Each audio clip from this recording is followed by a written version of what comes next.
You may be thinking to yourself, I'm not good enough, or I'm not wise enough, I'm not righteous enough, not a good enough public speaker, not brave enough, not old enough to do the Lord's work.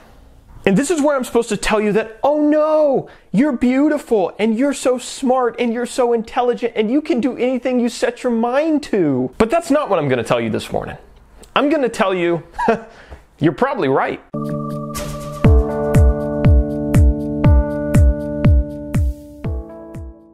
But just so you know, you're not the only one who's ever struggled with those types of feelings. In the book of Judges, which is the 7th book of the Bible, we read a story about a guy named Gideon.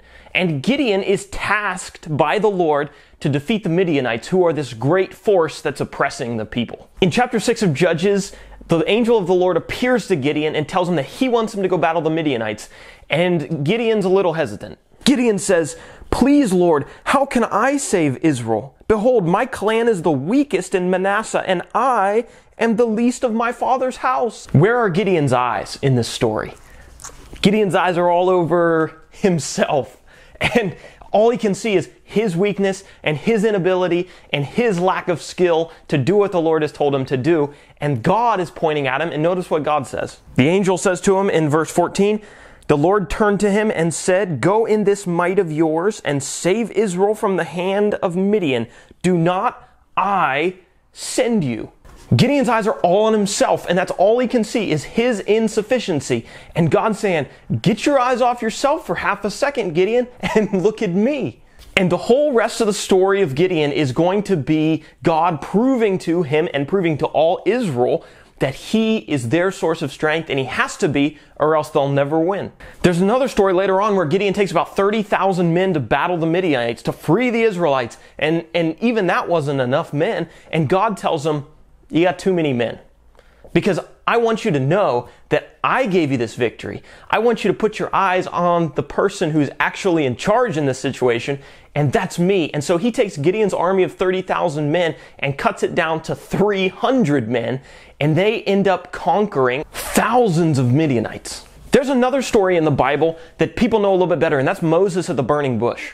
Moses begins his life as royalty in Egypt, but then he has to flee for fear of Pharaoh. He moves to a land called Midian, and while he's in Midian, the Lord appears to him in a burning bush, and he tells Moses, I want you to go back to Egypt, and I want you to free your people who have been in slavery there for 400 years. But in Exodus chapter 3, Moses really doesn't want to go back because he's got his eyes all on himself. And he says to the Lord in verse 11, "And Moses said to God, Who am I that I should go to Pharaoh and bring the children of Israel out of Egypt? Oh Lord, I can't do this job. I'm just little old me." And God responds to him. Watch what he says. He said the exact same thing he says to Gideon. "But I will be with you, and this shall be a sign for you that I have sent you." God says, why are you doubting yourself? Why are you doubting your strength to do this job? Don't you know the power behind this is my sending you? And you should know, Moses, that if the Lord sends you to do a job, his strength is going to be behind your mission. But Moses isn't ready to give in yet. In chapter 4, then Moses answered, "But behold, they will not believe me or listen to my voice." And Moses says, oh, they're not going to believe me, because he hasn't gotten the point that God's trying to get across to him. Down in verse 10 of chapter 4, Moses says again, "Oh, my Lord, I'm not eloquent, either in the past or since you have spoken to your servant, but I am slow of speech and of tongue." I'm not a good public speaker. I can't do this job because I'm not very good at speaking, and so somebody else should go. I don't know who, just find somebody else. Verse 13, "But he said, Oh, my Lord, please send someone else." We can get into that attitude sometimes, right? Lord, I don't have this skill. I don't have this ability. Somebody else could do a better job. I don't know who's going to do the job, but send someone else. And God says, I'm sending you. And you know what ends up happening at the end of those stories? In the first story, Gideon ends up conquering thousands of Midianites with just 300 men. And in the second story, Moses ends up going back to Egypt. God sends the 10 plagues. The children of Israel are released from slavery, and eventually they get to the promised land. Worked out pretty well, didn't it?